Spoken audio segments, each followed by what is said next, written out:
Good evening, City Council. This is Anthony Miller, Special Districts Manager with the City of Oxnard Public Works Department, presenting fiscal year 2025-26 Landscape Maintenance District's initiation of proceedings to levy assessments, approval of a consolidated engineer's report, and declaration of intention to levy assessments.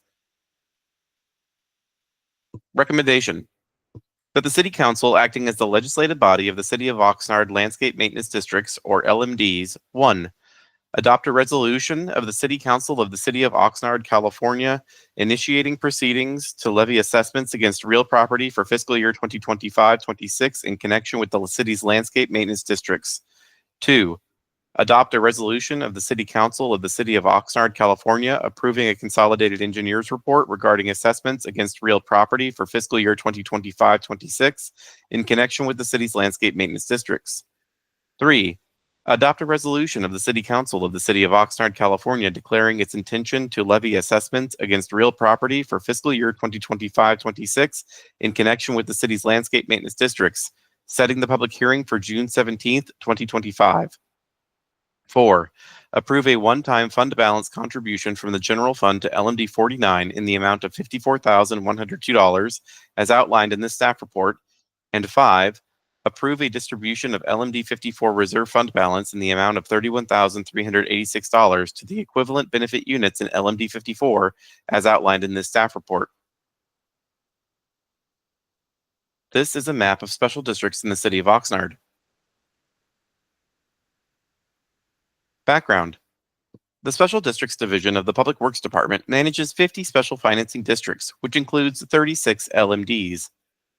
The city has allowed property owners, such as developers, to use special financing districts, such as LMDs, to fund the annual cost of maintaining certain public improvements that benefit the properties within the district. Typically, the developer installed the public improvements at the time of development, and benefiting property owners pay for the cost of maintaining the improvements, i.e., a special benefit, through a special assessment included on the property's annual property tax bill. Revenue received from the assessment funds the costs that provide the special benefit, as outlined in the Consolidated Engineers Report. Assessments are levied annually and collected on the property tax roll. Each year, the City Council must conduct proceedings to levy the assessments. Revenue received from the assessments partially funds the ongoing maintenance and public improvements provided by each district, and in some cases, is collected for future work that is conducted on a less than annual basis. If adopted by the City Council, the resolutions will 1. Initiate proceedings to levy the annual assessments, 2. Approve the consolidated engineer's report for the districts, and 3. Declare the intent to levy assessments on the fiscal year 2025-26 property tax roll. As a part of the resolution declaring the intent to levy, a public hearing date is set June 17th, 2025, where a resolution confirming diagrams and assessments will be considered. This is a process that is required each year. Discussion. Based upon the discussion that occurred at the May 13th, 2025 Finance and Governance Committee, the staff report contains minor edits from the version that was presented at the committee. These edits resulted in a slight adjustment to the assessments of some of the districts, such as increased their assessments from what was proposed in the Finance and Governance Committee staff report, and increased the general benefit contribution amount. Additionally, the engineer's report has been adjusted to reflect these changes and includes the correction to one error in Table 6.3.1 for LMD number 37. The Landscaping and Lighting Assessment Act of 1972 requires the City Council to annually initiate proceedings by resolution, approve the consolidated engineer's report through a resolution, and state the Council's intent to levy the annual assessment through a resolution.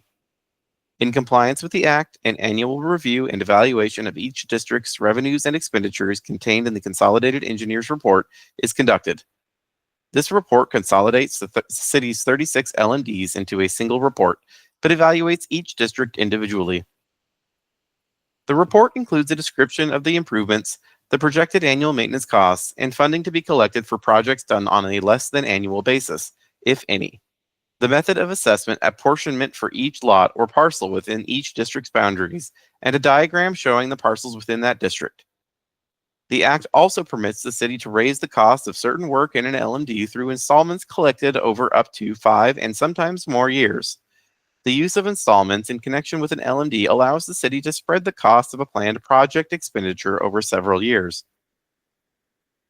This mechanism smooths out the annual assessment rates in the LMD so that the rates don't spike in the year a large expenditure is expected to occur. It also allows work that is most efficiently done all at once, such as the installment of an entire sprinkler system or concrete path, to be done in a single year, rather than spreading the work over a number of years because the maximum allowable assessment rate for the LMD is insufficient to fund all the work in the same year. The city uses this mechanism for work that is done less often than annually in an LMD. Installments are not used for routine maintenance and operating expenses that occur in the LMD each year. At the May 13th, 2025 Finance and Governance Committee meeting, there was a discussion about the types of work that the city funds using installments. Based on this feedback, less than annual tree trimming has been removed from the plans for projects that will be funded through installments. This periodic tree trimming work is now included in the applicable LMD's annual operating budget. This change has increased applicable operating budgets to address the necessary partial tree trimming within each LMD, now on a partial basis. Unfortunately, this change will likely have a long-lasting impact on property owners since it has a high probability of increasing future annual assessments due to the inability to take advantage of economies of scale from tree contractors. For example, by saving installments and taking advantage of trimming in a single year, LMD 34 would typically be charged $30,732 to prune the district's trees. However, by not saving installments and doing some trimming each year, the cumulative total would grow to $39,530. Other projects remaining within the project plan exclusively include the installation of new improvements.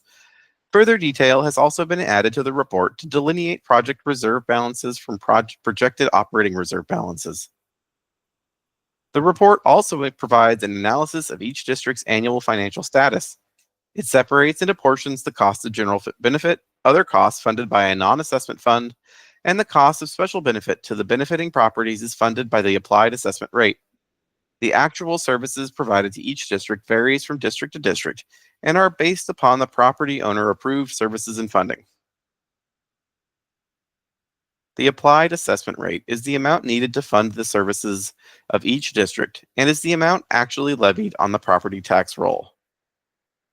It cannot exceed the maximum assessment rate that was originally approved for each district. After completing an individual analysis of each district's current level of service, anticipated expenditures, fund balance, assigned reserve levels, and future work, it is recommended to set the applied rates as set forth in the report.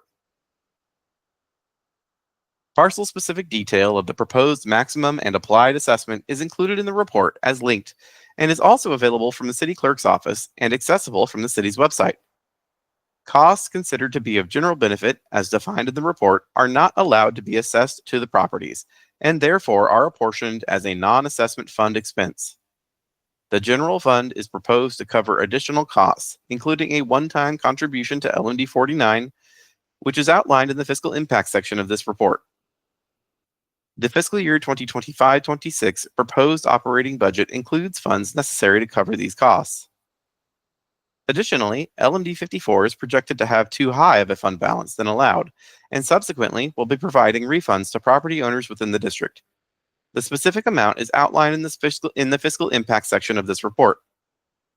Funds received for the benefit of each district are restricted and can only be used within the district and for the purposes for which they were collected.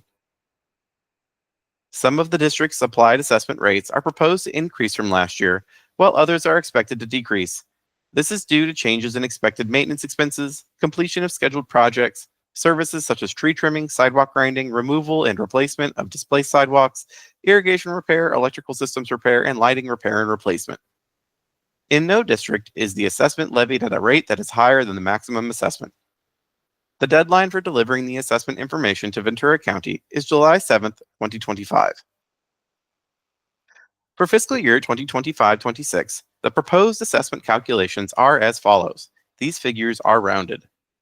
$1,766,715 in real property assessments, $116,451 in interest income, a general benefit contribution of $239,600 from the general fund, a subsidy from the general fund of $101,418 for utilities, a one-time assessment refund to property owners in LMD 54 in the amount of $31,386, and a one-time general fund contribution to LMD 49 in the amount of $54,802 in order to balance the district's funds.